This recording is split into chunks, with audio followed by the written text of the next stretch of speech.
네, 오늘 데일리 브리핑에서는 퀀텀 FNA 최원하 대표 연결합니다. 안녕하십니까? 안녕하십니까. 네, 코로나19 관련 수치가 떨어지고 백신 접종률도 꾸준히 오르면서 메모리얼 데이 연휴 동안에 많은 사람들이 여행길에 오르기도 했고 또 소비도 대폭 늘어나는 모습을 볼 수가 있었습니다. 자, 이제 경제가 좀 어느 정도 살아나는 상징적인 모습이다, 이렇게 볼 수 있겠습니까? 상징적이라는 표현이 아주 적절하다고 보입니다. 네. 이미 지표상으로는 이제 미국 경제는 다른 선진국 경제와 함께 그 중에서도 특히 미국 경제가 가장 빠른 성장세를 보이고 있고 이미 이제 금년 1, 4분기를 정점으로 해서 팬데믹 이전의 수준은 넘어섰다라고 보는 것이 이제 거의 정설로 돼 있어요.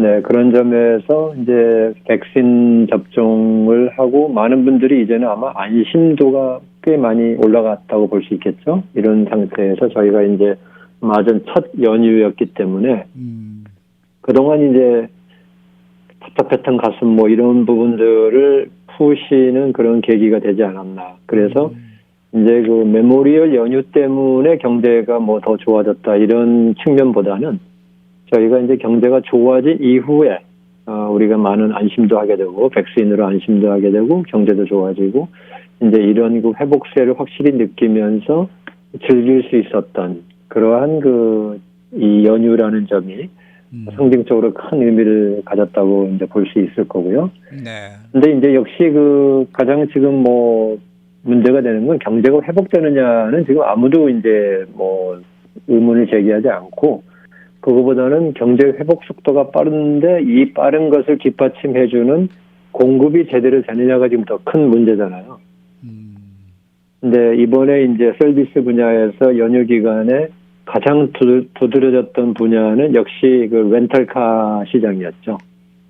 이 차를 여행 가시면 다 렌트를 하셔야 되는데 렌탈카 시장이 작년에 상황이 너무 힘들 때 차들을 많이 팔아버렸고 또 신차도 이제 구입을 안 한 상태였는데 올해 이제 시장이 좋아지면서 하려고 하다 보니까 또 반도체 문제 이런 것들이 나오면서 자동차 공급은 안 되고 네. 그래서 아마 이번에 여행하신 분들이 렌터카를 하시는 과정에서 그전에는 상상할 수 없었던 그런 수준의 돈을 지급하시고 차를 빌리신 분들이 꽤 많았다. 이제 이런 발표들이 나오는 거 봐서는 역시 이제 서비스 산업에서도 이 공급 부족 현상이 이제 가장 심각한 문제고 이제 이런 부분들이 어떻게 해결돼야 되느냐 이제 숙제가 남겨져 있는 그래서 이제 크게 이번에 연휴 기간은 상징적으로 경제가 회복된 것을 잘 보여준 그런 시기였지만 또한 지금 우리 미국 경제의 가장 큰 걸림목이 되고 있는 공급에 대한 이 부족 부분 이 부분도 또 느낄 수 있었던 그런 한 연휴였다라고 저희들이 평가를 하겠습니다. 네. 자, 최근에 유럽의 여러 나라들이 백신 여권을 선제 도입한다라는 소식이 들어와 있는데 백신 여권이 세계 경제 회복의 신호탄이 혹시 될 수 있겠습니까? 이 백신 여권은 참 얘기할 게 많은 부분이에요. 왜냐하면 세계 경제가 회복은 이미 이제 다 돼가고 있고 이제 미국은 아주 빠른 상태고 이제 유럽도 지난 한 2달 정도는 새로운 변종 바이러스 때문에 좀 고생하다가 이제 다시 이제 본격적으로 잘 되고 있고 백신 접종도 이제 아주 원만히 이루어지고 있어서 미국보다 하루 접종 숫자가 훨씬 많아졌거든요, 유럽이. 그래서 이제 세계 경제에 그건 됐는데 지금 가장 치명타를 받은 분야 중에 아직도 회복이 요원한 게 바로 이제 국가 간 여행이잖아요. 그렇죠. 국가 간은 거의 안 되는 상태고 이것은 업무상으로 여행을 하시는 분이건 관광을 하시는 분이건 바로 이제 이 부분이 아직도 완전히 막혀 있다라고 저희가 해야 될 것 같은데 항공산업이라든지 크루즈 산업 이런 것을 살려야 되고 미국만 해도 사실은 관광 수입이 꽤 큰 나라인데 이제 미국도 이 관광 사업 쪽에 있는 분들은 우리 타운에 한국에서 오시는 분들을 주 고객으로 하는 타운의 호텔도 지금 굉장히 힘들잖아요. 네. 그런 부분들에게는 이 백신 여권이 나와서 국가 간 여행을 좀 제대로 할 수 있게 되면 좋겠다 하는 것은 아주 간절한 소망이 되실 거예요. 네. 그런데 제가 아주 희망적인 말씀만은 못 드리는 이유가 뭐냐면 이 백신 여권을 도입을 한다고 할 때 도전이 너무 많아요. 첫째는 자료를 어떻게 할 거냐 하는 문제부터 지금 국가 간의 표준화를 만들어야 되는데 그것이 방대한 그 데이터 프로세싱 작업이죠. 그러면 미국도 지금 맞으신 분들이 아시겠지만 뭐 종이에다가 써주는 그런 확인서를 갖고 계신 분도 있고 온라인으로 그 당신은 다 2번 다 맞았습니다. 이런 통보를 받으신 분도 있고 이런데 이것들이 이제 다 하나의 그 데이터베이스로 그 통합이 돼야 되거든요. 이런 자료들이. 근데 이제 이거 작업이 한 국가가 하는 것도 힘들지만 여러 국가들이 다 동시다발적으로 해야 되고 두 번째는 이제 그렇게 표준화를 하고 있는데 국가 간에 또 그럼 어떻게 신뢰를 할 것이냐는 문제가 또 나오죠. 그래서 과연 뭐 아주 청정 지역인 국가에서 아주 심한 그 지금 코로나 바이러스 아직도 심한 지역에 있는 분이 여행 오신다 그럴 때 그 나라에 백신 여권이 있으니까 입국을 허용하자. 그럴 때 그 청정 국가의 국민들이 어떻게 받아들일까 하는 문제도 또 이제 남아 있는 거고요. 그다음에 이제 이 신뢰도 문제에 있어서 가짜 백신 여권이 또 나올 수가 충분히 있는 거고. 그렇죠. 그러니까 지금 이걸 만드는 문제가 굉장히 도전이 많고 이것이 이제 만드는 것도 어렵지만 만드는 것을 서로 간에 받아들이는 것도 어렵고 그래서 조금 뭐 저희가 그 확대 해석을 하면 어떤 말까지 나올 수 있냐면 백신 여권이 각 국가 간에 받아들여질 수 있는 시점이면 이미 필요가 없는 단계가 되지 않겠냐 이런 단계가 나올 수 있죠. 그렇죠. 예, 그다음에 이제 또 한 가지 마지막 그 의료상으로 남은 문제는 백신 여권이 어느 바이러스를 커버하느냐에 대해서 의료기관, 의료연구 대책 당국들이 결론을 내줘야 됩니다.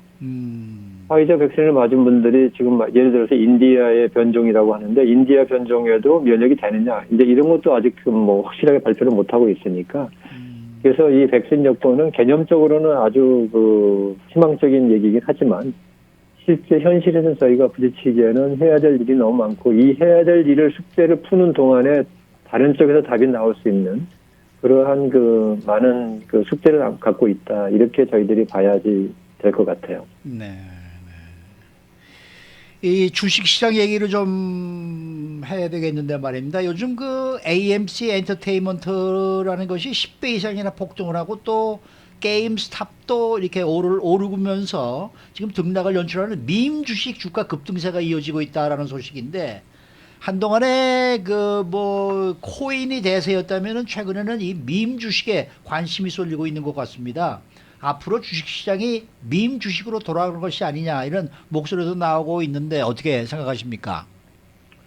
네, 지금 그 경제계와 증권계에서는 아주 그 초미의 관심을 가지고 연구를 많이 하고 있는 것은 사실입니다. 이 밈 주식. 근데 밈 주식이라는 게 뭐 항상 있어 왔죠. 그 전에도 뭐 저희들이 소위 좀 한국에서 표현하는 개미 분단 뭐 해가지고 해왔는데 이번에 밈 주식이 특별한 개념으로 이제 다가선 이유는 뭐냐면 온라인상으로 그 입소문이 퍼져나가는 것이 과거에는 말과 말로 전해지는데 이제는 굉장히 온라인화되다 보니까 이게 체계화돼가지고 그 한 번 어느 주식에 들어갈 때의 양과 속도가 굉장히 빠르고 크다는 거죠.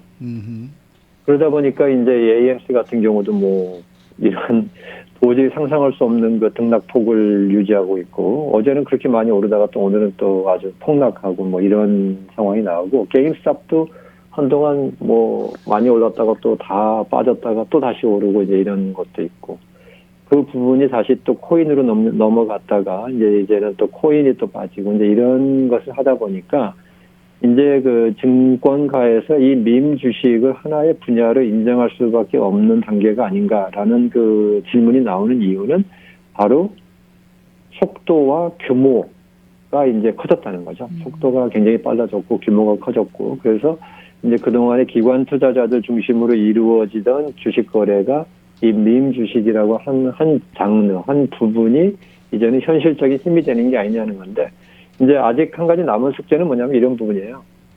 밈 주식에 왜 이렇게 많은 분들이 들어왔을까를 원인 분석하는 과정에서 두 가지를 지적하죠. 하나는 부양책으로 돈이 좀 많이 생겼는데 쓸 데가 없었다. 그러다 보니까 투자를 해야 되지 않느냐라는 그런 관심이 개인들에게 많아졌는데 이제 부양책이 끝나고 이제 일자리로 다 돌아가시고 나면은 과거의 소득으로 돌아가는 형태가 됐을 때 과연 주식에 이만큼의 돈을 넣을 만한 여유가 남아 있을 것인가 하는 부분이 있고요. 두 번째는 시간인데요. 사실 재택근무를 하거나 아니면 실업 상태에 있는 분들이 많았기 때문에 그 주식 시장을 바라볼 수 있는 시간이 많았다는 거죠.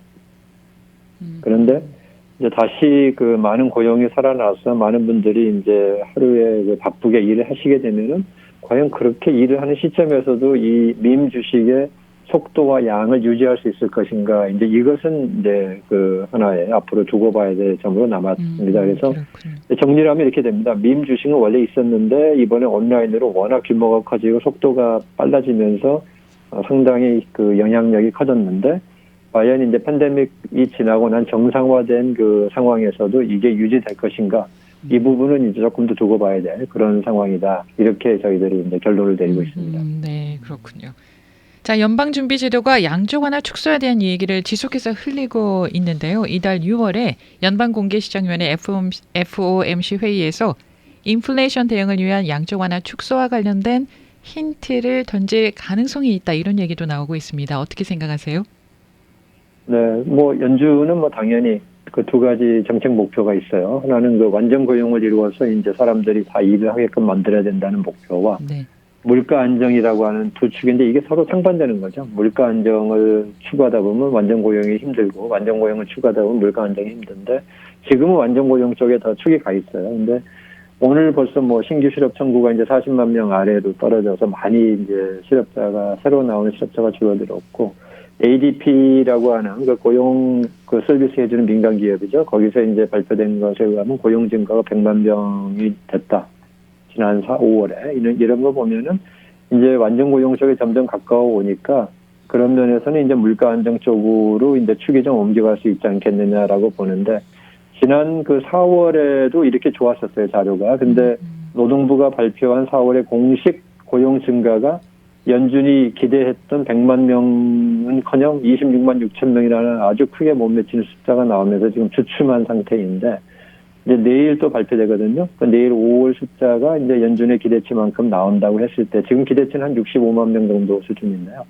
그랬을 때는 연준도 이제는 이제 완전 고용에서 물가 안정 쪽으로 축을 좀 옮길 것이다. 이렇게 그런 전망에서 이번 6월에는 그런 언급이 나오지 않겠냐 보고 있는데 결론적으로 말씀드리면 좋은 얘기죠. 물가 안정을 추구할 수 있게끔 된다는 것은 그만큼 경제가 좋아졌다는 자신감이니까 그렇게 좀 좋게 해석을 하실 수 있다고 생각을 합니다. 네.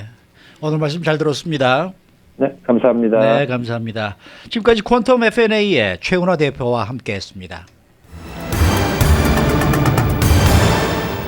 모닝